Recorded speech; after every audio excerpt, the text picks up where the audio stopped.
নমস্কাৰ বন্ধু বান্ধৱীসকল, আজি 15 আগষ্ট 2024 সমগ্ৰ দেশৰ লগতে আমাৰ অসমতো আজি স্বাধীনতা উদযাপন কৰা হৈছে।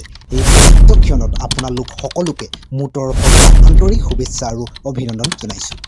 বন্ধুসকল, আজি স্বাধীনতা দিৱসৰ দিনা পুৱাই ছ'চিয়েল মিডিয়াৰ ফেচবুক হোৱাটছআপত এটা খবৰ বহুত বেছি থকা দেখা গৈছে।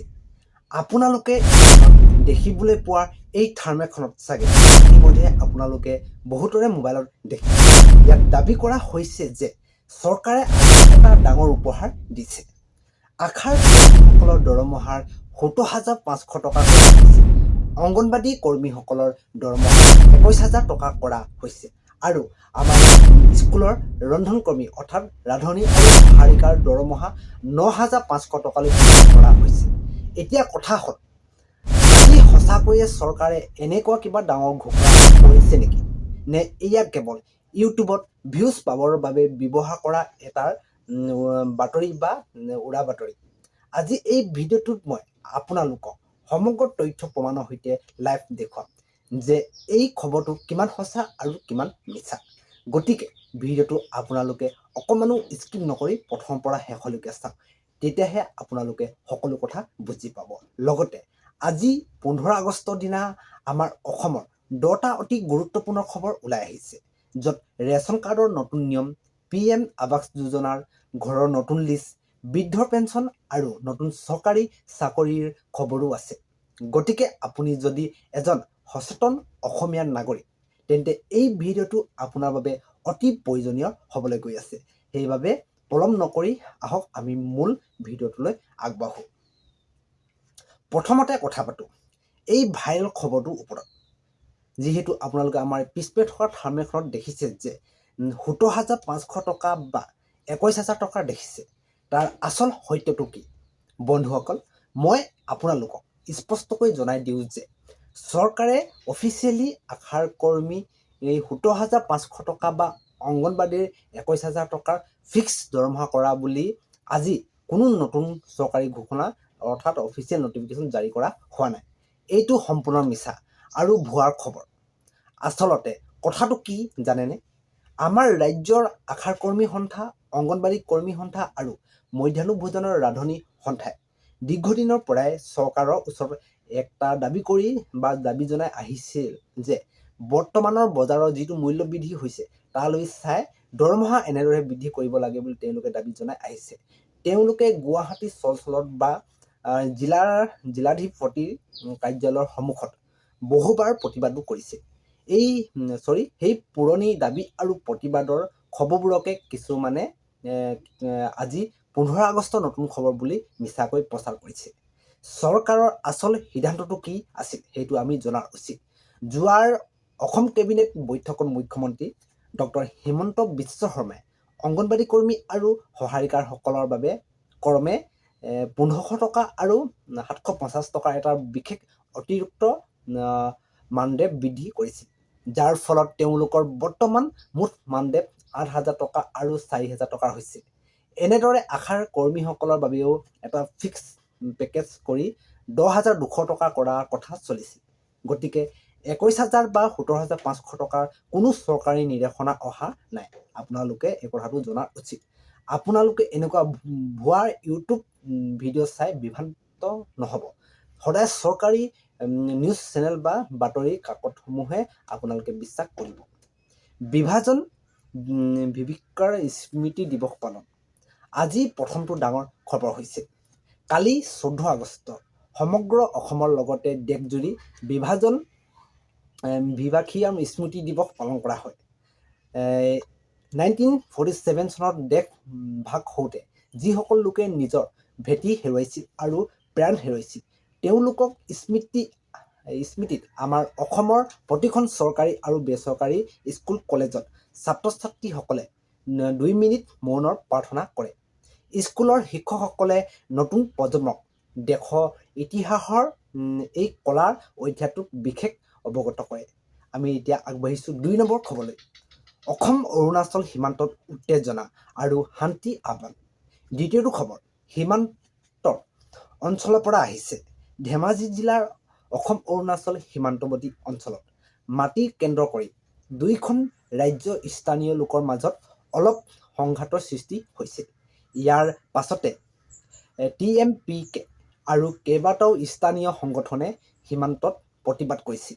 কিন্তু আজি পুৱা মুখ্যমন্ত্ৰী ডক্টৰ হিমন্ত বিশ্ব শৰ্মাই স্পষ্ট কৰি দিছে যে অৰুণাচলৰ চৰকাৰৰ সৈতে আলোচনা চলি আছে আৰু কোনো ধৰণৰ অপ্ৰীতিকৰ পৰিস্থিতি সৃষ্টি হ'বলৈ দিয়া নহ'ব। তেওঁ সীমান্তৰ ৰাজ্যক শান্তি বজাই ৰাখিবলৈ আহ্বান জনাইছে। ৩ নম্বৰ খবৰটো হৈছে বানাক্ৰান্ত 4খন জিলাৰ পুনৰ স্কুল খুলিলে। তৃতীয়টো খবৰ ছাত্ৰ-ছাত্ৰী আৰু অভিভাৱকসকলৰ বাবে বৰ প্ৰয়োজনীয়। উজনি অসমৰ কেইবাখনো জিলাত হোৱাৰ শেহতীয়া বানপানীৰ বাবে বহুতো স্কুল বন্ধ কৰিবলগীয়া হৈছিল। হয়তো আপোনালোকে জানে, কিয়নো সেই স্কুলবোৰত বানপীড়িত লোকৰ আশ্ৰয় শিবিৰ খোলা হৈছিল। কিন্তু বানপানী শুকোৱাৰ পাছত আজি শিক্ষামন্ত্ৰী ৰণোজ পেগুৱে নিৰ্দেশ জাৰি কৰিছে যে আজিৰ পৰা সেই জিলাসমূহৰ স্কুলসমূহ নিয়মীয়াকৈ খুলিব। যিবোৰ স্কুলত আৱৰ্জনা জমা হৈছিল সেইবোৰ চাফা কৰি আজিৰ পৰা ক্লাছ আৰম্ভ হ'ব বুলি শিক্ষামন্ত্ৰী ৰণোজ পেগু ডাঙৰীয়াই মন্তব্য প্ৰকাশ কৰে। 4 নম্বৰ খবৰ হৰ ঘৰ তিৰংগাৰ বিশাল বাইক ৰেলী। চতুৰ্থ খবৰটো স্বাধীনতা দিৱসৰ কাৰ্যসূচীক লৈ কোকৰাঝাৰ, বঙাইগাঁও, নলবাৰী আৰু যোৰহাটকে ধৰি অসমৰ প্ৰতিখন জিলাতে জিলা প্ৰশাসন আৰু অসম আৰক্ষী উদ্যোগত একোজনকৈ বিশাল হৰ ঘৰ তিৰংগা বাইক ৰেলী ওলোৱা হয়। এই ৰেলীত হাজাৰ হাজাৰ যুৱক যুৱতীয়ে বাইকত জাতীয় পতাকা লগাই অংশগ্ৰহণ কৰে। ইয়াৰ মূল উদ্দেশ্য আছে দেশপ্ৰেম জাগ্ৰত কৰা আৰু লগত সুৰক্ষা নিয়মাৱলী প্ৰচাৰ কৰা। 5 নম্বৰ খবৰলৈ আমি আগবাঢ়িছোঁ। অসম বান সাহায্য পুঁজিলৈ নীতা আম্বানী 21 কোটি টকাৰ সাহায্য। পঞ্চম খবৰটো এটা বৰ ডাঙৰ আৰু প্ৰশংসনীয় খবৰ।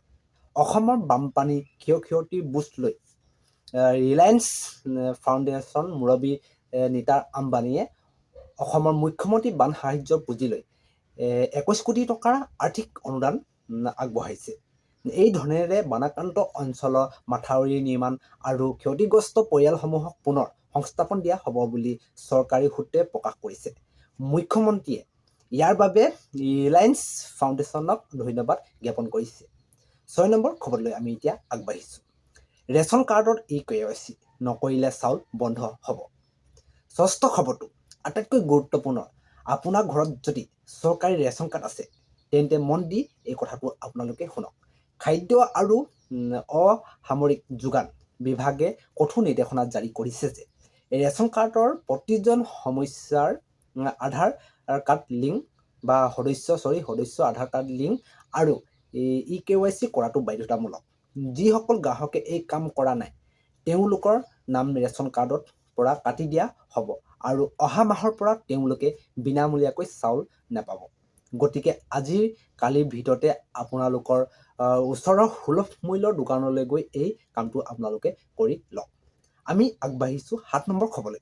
PM আৱাস যোজনাৰ নতুন আৰু টকাৰ মুকলি।